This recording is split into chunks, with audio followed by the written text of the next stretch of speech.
안녕하세요, 가치환입니다. 자, 오늘 오랜만에 정말 비다운 비가 오는 것 같은데 오늘 흐린 날씨만큼 시장도 좋지 못했던 것 같고요. 한번 살펴볼게요. 자, 오늘 코스피는 약 0.6%의 하락이 나왔고 보시는 것처럼 시초가를 회복하지 못하고 조금은 낮은 위치에서 마무리가 되었습니다. 그리고 코스닥을 보면 자, 오늘은 코스닥이 보다 좋지 못했던 것 같아요. 2.2% 가까운 급락이 나왔고 앞선 코스피와는 달리 별다른 반등도 없이 거의 최저가에서 마무리가 되었죠. 자, 그럼 바로 시가총액 상위 종목들을 살펴볼게요. 먼저 코스피를 살펴보면 자, 오늘 눈에 띄는 것은 LG에너지솔루션 7%가 넘는 급락이 나왔고 그리고 삼성 SDI도 장중에 급락이 나왔었거든요. 그런데 지금 보시는 것처럼 2%로 돌려세웠죠. 그리고 또 한 가지 셀트리온 오늘 오랜만에 4% 이상의 상승과 함께 웬일로 상승이 나왔을까 하는 생각이 들 정도로 오랜만에 강한 모습을 보여주었습니다. 그리고 반대로 자동차 관련주는 약세의 모습이 나왔고 반도체는 보합권 내에서 움직임을 보여주었네요. 그리고 코스닥 자, 오늘은 삼성 SDI가 그래도 2%의 상승으로 마감이 되었지만 전체적인 2차전지 분위기는 좋지 못했거든요. 지금 보시는 것처럼 에코프로비엠도 5%의 하락이 나왔고 LNF 그리고 첨보까지 모두 큰 폭의 급락이 나왔었고 반대로 셀트리온 그룹주들 이쪽 섹터만 제외한다면 오늘은 코스닥이 정말 부진했던 하루였던 것 같습니다. 자, 이어서 코스피의 수급을 살펴보면 오늘도 외국인이 6천억이 넘는 순매도로 보여주었어요. 지금까지 6거래일 연속으로 순매도가 이어지고 있고 또 6거래일 기간 동안 강한 순매도가 이어지고 있는데 아무래도 원자재 가격이 계속 상승하고 있고 거기에 따른 환율 상승까지 그런 부분이 외국인의 매도세로 이어지고 있는 중요한 이유라고 생각이 되고요. 그래도 다행히 기관은 보합을 보여주었네요. 그리고 코스닥 자, 코스닥은 오늘 외국인이 무려 3천억이 넘는 순매도로 보여주었어요. 이걸 코스피로 한번 환산해 본다면 코스피에서 거의 2조 원 가까운 외국인의 순매도가 나왔다. 그렇게 볼 수 있는 큰 규모가 될 수 있거든요. 그래서 오늘 외국인과 기관 작정하고 코스닥 쪽에서 매도하지 않았나 그런 생각이 드는 것 같습니다. 자, 이어서 삼성전자 오늘 그래도 삼성전자는 외국인의 소폭의 순매수가 들어왔고 기관만 나홀로 순매도를 보여주었네요. 자, 그리고 LG에너지솔루션 이 종목은 금요일과 마찬가지로 외국인의 많은 순매도 물량이 나왔고 반대로 기관은 연기금을 중심으로 비교적 강한 순매수로 보여주었습니다. 외국인의 매도 물량은 아무래도 공매도 물량이 될 것 같고요. 그리고 장중에 하락폭을 조금 만회하고 2%의 상승으로 돌려세웠던 삼성 SDI 여전히 외국인의 순매도를 보여주고 있지만 기관 쪽에서 오랜만에 골고루 매수세를 보여주었습니다. 그리고 오랜만에 18만원을 회복했던 셀트리온 자, 수급을 보면 기관은 지금 7거래 연속으로 순매수를 보여주고 있고 외국인은 오늘도 순매도를 보여주었습니다. 기관을 보면 보험하고 투신, 연기금 이쪽에서 지난주부터 많은 수급이 들어오는 것 같아요. 그래서 이거 참조로 말씀을 드릴게요. 자, 이어서 주차별 매매 동향에 대해서 살펴보도록 하겠습니다. 3월 14일 외국인이 가장 많이 매수한 종목은 삼성전자, 삼성엔지니어링, 고려아연, HMM, SK텔레콤 이렇게 다 종목을 순매수 상위종 올렸습니다. 그리고 기관은 LG에너지솔루션, 삼성 SDI, 셀트리온, 네이버, 카카오 이렇게 다 종목을 순매수 상위종 올렸습니다. 자, 사실 지난주 금요일날 미국 시장이 그렇게 썩 좋은 흐름은 아니었었죠. S&P 500도 1.3%, 나스닥은 2%, 다우지수는 0.7% 하락으로 마감되었는데 아무래도 이런 부분이 국내 시장에 조금은 영향을 미치는 것 같고요. 그래도 한편으로 오늘 개장과 동시에 미국의 나스닥 선물지수가 소폭의 반등이 성공하면서 그래도 시장이 어쩌면 양호할 수도 있겠다. 한편으로는 그런 기대감도 되었거든요. 그런데 생각보다는 시장이 더 좋지 못했던 것 같고 다른 아시아 증시도 한번 살펴볼까요? 자, 일본 니케이는 1%의 상승이 나오고 있네요. 대만은 약보합이고 중국 상위지수는 반대로 1.3%의 약세를 보여주고 있습니다. 그래서 오늘 아시아 증시를 보더라도 일본 니케이를 제외한다면 그렇게 썩 좋은 흐름은 아니라고 생각이 되고요. 그리고 미국 시장 같은 경우에는 오늘부터는 서머타임이 적용이 되면서 11시 30분이 아니라 10시 30분부터 아마 이 시간부터 개장이 될 거예요. 그래서 미국 시장 참조하시는 분들이라면 바뀐 시간 헷갈리지 마시고요. 자, 그런데 저는 개인적으로 이번 주가 정말 중요한 한 주가 되지 않을까 그런 생각을 하고 있습니다. 그 이유는 자, 일단은 첫 번째로 3월 17일 우리 시각으로 목요일이 될 거예요. 첫 번째로 3월 17일 목요일. 자, 이때 미국의 FOMC 회의가 있고 우리가 크게 우려했었던 금리 인상에 대한 이슈, 그게 구체화될 수 있는 하루가 될 수 있습니다. 그래서 지금 금리 인상 때문에 1월 초부터 계속해서 지수가 영향을 받았었잖아요. 그래서 거기에 대한 어떤 팩트 발표, 그게 목요일날 발표될 가능성이 상당히 높고요.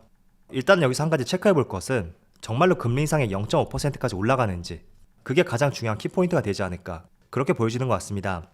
만약에 반대로 0.25%, 시장에서 기대하고 있는 범위 내에서 상승이 나온다면 오히려 그때로 하여금 시장이 빠르게 돌아설 가능성도 있다. 개인적으로 그렇게도 보고 있거든요. 그래서 금리 인상 폭이 얼마나 되는지 그 부분을 중요시 보시면 좋을 것 같고요. 자, 그리고 두 번째 3월 16일 수요일이죠. 러시아 경제가 디폴트 가능성이 있다. 이런 시각들이 많이 제기가 되고 있죠. 자, 그래서 3월 16일 날 실제로 러시아가 디폴트를 선언하는지 이 부분도 하나의 쟁점으로서 보시면 좋을 것 같고요. 만약에 실제로 디폴트를 선언한다면 과거 사례를 보니 단기적인 충격은 갈 수가 있을 거예요. 이 부분은 참조로 말씀을 드리고요. 어쨌든 이번 주는 전쟁하고 금리 인상, 어쩌면 변곡점이 될 수 있는 중요한 포인트가 있는 시점이 되지 않을까, 그렇게 판단이 되는 것 같습니다. 자, 그리고 또 한 가지 말씀을 드리면 이건 오늘이에요. 3월 14일 월요일 러시아와 우크라이나의 4차 회담이 있고 이번에는 화상회의로 진행을 한다고 하더라고요.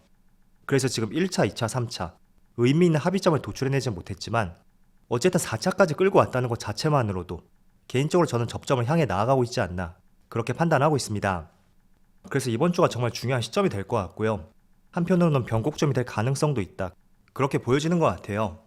자, 이거는 제 개인적인 의견이 아니라 실제로 회담이 계속 거듭된다면 접점을 찾아가지 않을까요? 여기에 대해서는 저는 이렇게 생각하고 있고요. 만약에 실제로 접점을 잡았고 그게 시장이 노출이 되었다면 시장이 서서히 반등하는 것이 아니라 정말 빠르게 반등이 나올 가능성도 있습니다. 그래서 지금 시장 흐름에 대해서 여러 가지 가능성으로 생각해 보시면서 그 가능성에 맞는 대응들, 그런 것도 이번 주에 한번 계획을 세워보시는 것도 좋은 한 주가 될 것 같습니다.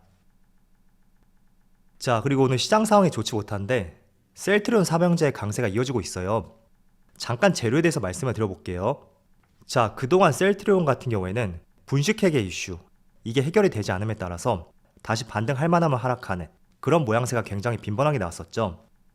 자, 그런데 지난주 금요일날 시장이 종료되고 나서 금융당국에서 고의성이 없었다, 이런 판단을 내렸었고 그로 인해 거래 정지를 피하면서 시장에 대한 불확실성이 조금 해소가 되었다, 그렇게 보여지는 것 같습니다. 자, 그런데 차트를 보면 지금 셀트리온이 4%의 상승을 보여주고 있거든요. 그런데 본격적으로 분식 회계에 대해서 기사와 공시가 나왔을 때 그 당시가 아마 1월 14일일 거예요. 이때죠. 여기 장대 음봉. 자, 그래서 지금 주가 흐름을 보시더라도 그 공시가 나오기 직전까지 고점을 연결해 보면 거의 비슷한 위치까지 올라온 것을 확인할 수가 있습니다.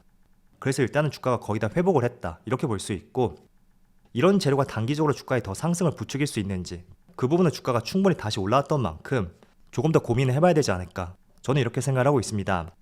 그래서 어쨌든 이게 많이 투자 심리를 개선시켰기 때문에 조금 더 긍정적인 방향을 생각해 볼 수는 있을 것 같아요. 그래서 이런 부분이 아무래도 대부분의 제약 바이오주들 오늘 다른 업종에 비해서 조금은 더 상승이 나오고 있다, 이렇게 볼 수 있는 것 같고요.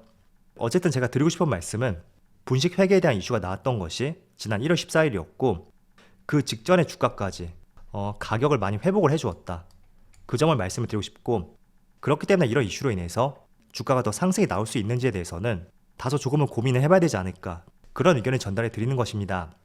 하지만 다른 한편으로는 충분히 투자 심리가 많이 개선이 될 수 있는 좋은 재료라고 볼 수 있는 만큼 조금 더 긍정적인 방향으로 올라갈 수 있는 하나의 모멘텀이 되었다고 생각이 되고요. 또 최근에는 기관 쪽에서 많은 수급이 들어오고 있었죠. 그런 부분이 계속 더 이어지는지 같이 한번 체크를 해보시는 것도 좋을 것 같습니다. 자, 그런데 오늘 무엇보다도 2차전지 관련주들, 지난주 금요일날도 굉장히 큰 폭의 급락이 나왔었는데 오늘도 다시 한번 큰 폭의 급락이 나오고 있습니다.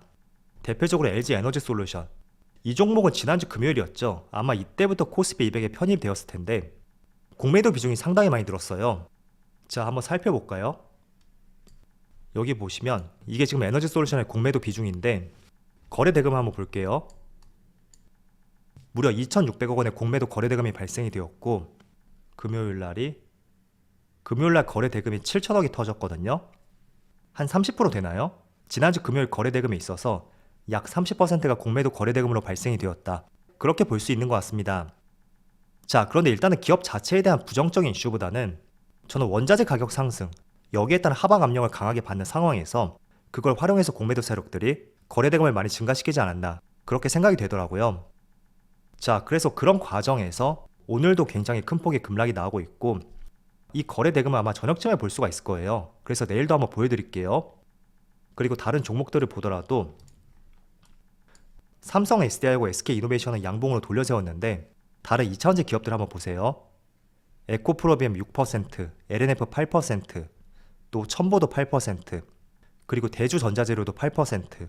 이게 에너지 솔루션만의 문제가 아니라 지금 전반적으로 2차원지 기업들이 실현을 겪고 있는 시점으로 인식하는 것이 더 좋을 것 같습니다. 그 이유는 제가 지난번에도 말씀을 드렸듯이 바로 원자재 가격 상승이에요. 2차원지의 대표 소재 중에 하나인 니켈하고 코발트, 지금 선물 가격을 보시더라도 이게 6개월 전이거든요. 6개월 전 대비 니켈은 거의 고가까지 3배 이상, 그리고 코발트는 거의 60% 가까운 상승이 나왔었죠. 자, 그래서 아무래도 이런 부분이 광물 자원 가격 상승에 따른 수익성이 많이 악화되지 않을까, 그렇게 시장이 많이 인식을 하는 것 같고요. 이런 부분이 투자 심리 악화로 이어질 수 있는 하나의 중요한 포인트가 되는 것 같습니다. 자, 그렇지만 소재업체 같은 경우에는 이런 부분이 가격 전가로 가능하기 때문에 너무 우리가 지금 상황에 대해서 과민하게 대응하는 것은 아닌가, 개인적으로 그런 생각을 갖고 있고요. 또 제가 지난번에 한 차례 말씀을 드렸듯이 이게 유형이든 무형이든 모든 것들은 적정 가치가 있고 그 가치는 시간이 지날수록 수렴해 간다, 이런 말씀을 드렸습니다. 그래서 지금은 원자재 가격이 많이 뛰었다고 해도 분명히 적정 가치를 찾아갈 것이고요.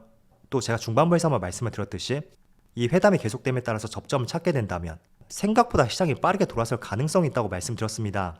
그래서 그렇다면 분명히 원자재 가격도 빠르게 급락할 가능성이 있고 그동안 이런 부분으로 인해서 주가에 강한 하락이 나왔던 2차원지 기업들 분명히 주가에 큰 반등이 나올 수 있으니까 너무 지금의 급락에 대해서 지레 겁먹지 마시고요. 우리가 이렇게 하락이 나와도 버틸 수 있는 것은 성장성이 있잖아요. 때문에 오늘 4차 회담 어떤 결과가 나오는지 지켜보시고 여기서 접점을 찾지 않는다고 해도 너무 실망할 필요 없을 거예요. 충분히 5차, 6차 이렇게 이어지게 된다면 그 접점을 분명히 찾을 것이라고 생각이 되는 만큼 힘들겠지만 넉넉한 시간을 두고 같이 한번 지켜보자고 말씀드릴게요. 자, 그럼 오늘 영상 여기서 마치도록 하고요. 언제나 여러분들의 성공 투자를 기원하도록 하겠습니다. 감사합니다.